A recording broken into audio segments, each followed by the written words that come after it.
Audio Jungle.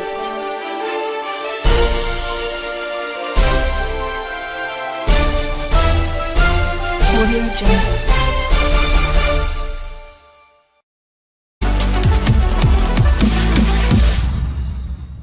Mugabe ally warns of bloodshed.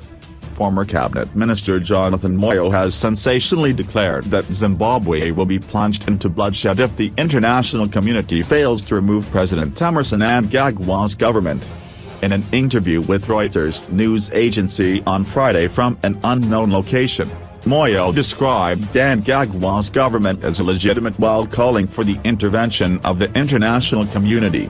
He did not, however, state whether the source of the bloodshed would come from within or outside the country. Moyo also claimed that Mugabe never signed his alleged resignation letter, claiming he was forced out at gunpoint by the military.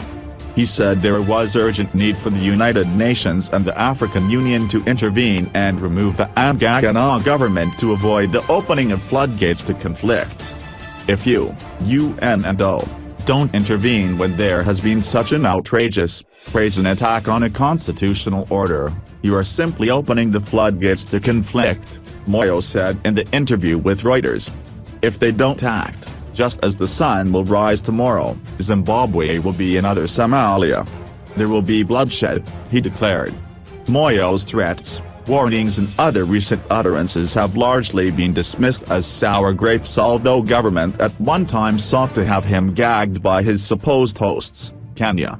It later turned out, however, that Moyo was not in Kenya and that nobody seems to know where he is speaking from in posts on Twitter. Asked to comment on Moyo's bloodshed threats, presidential spokesperson George Chiremba yesterday said Moyo was now irrelevant and not worth his time anymore. Can I be allowed to decline to comment on Jonathan? I think I have better things to worry about, he said. I am finished with him. He is not an issue for this country and he can run and rattle because he has that time. He is not worried about things that I am worried about. How do I continue commenting on a bitter man without myself sounding bitter? I am done with him. Zimbabwe Defense Forces spokesperson Colonel Everson Mnangagwa requested questions in writing. He, however, said Moyo needed to explain what he meant. This matter has nothing to do with us. Ask him, he is the one alleging that, Mnangagwa said. Is he being prophetic or it's his prediction about bloodshed? Please ask him about his predictions and not me. I don't see where we can fit here.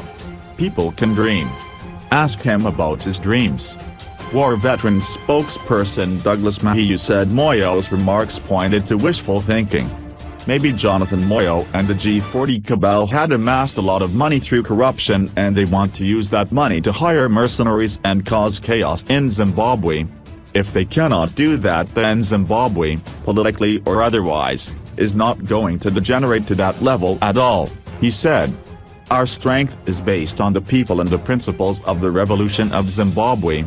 The principles are meant to meet the political and economic objectives of the people of Zimbabwe, and this is what the people of Zimbabwe are doing as the basis for the development of our society.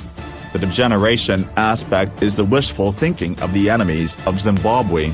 All he has done is to declare himself an enemy to the state. ZANU-PF Secretary for Youth Affairs, Kuperai Togarepi said although the country must be vigilant, Moyo's remarks could no longer be taken seriously because he was a bitter man who failed to destroy the whole ZANU-PF institution. Jonathan Moyo had always had a project to destroy ZANU-PF and the former president.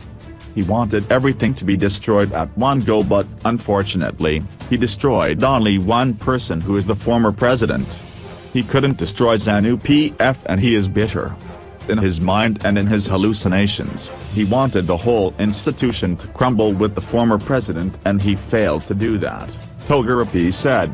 He must realize that he is wasting his time and he must introspect and realize that he was up against a very strong institution that cannot be destroyed by someone who is greedy and vengeful for his own reasons. He must just go hang. Last week Patrick Zhuwao, another key member of the G40 faction and a close friend of Moyo, said there would be an uprising in the country and that a movement would emerge to fight Mnangagwa's government. there is a groundswell of the number 2018 resistance. The number 2018 resistance is growing by the minute. The number 2018 resistance is sprouting throughout Zimbabwe, like mushroom. The number 2018 resistance is permeating across all sectors. The number 2018 resistance is pervasive throughout the generations, he said. Yesterday, Zhuwao warned the opposition to be on the lookout and refused to be goaded into supporting the Mnangagwa government. He said there must never be postponement of elections amid reports that Mnangagwa is seeking to postpone elections by 3 years. Mnangagwa rose to power in November last year after briefly escaping into exile when he was fired as vice president. He was locked in a bitter succession war with the G40 faction whose kingpins included Moyo, Xavier Kasakouwere, Zhuwao and former First Lady Grace Mugabe. Mnangagwa assumed power after the military-led Operation Restore Legacy was launched, targeting criminals around Mugabe. This resulted in the resignation of Mugabe and the scattering of G40 faction leaders who fled to unknown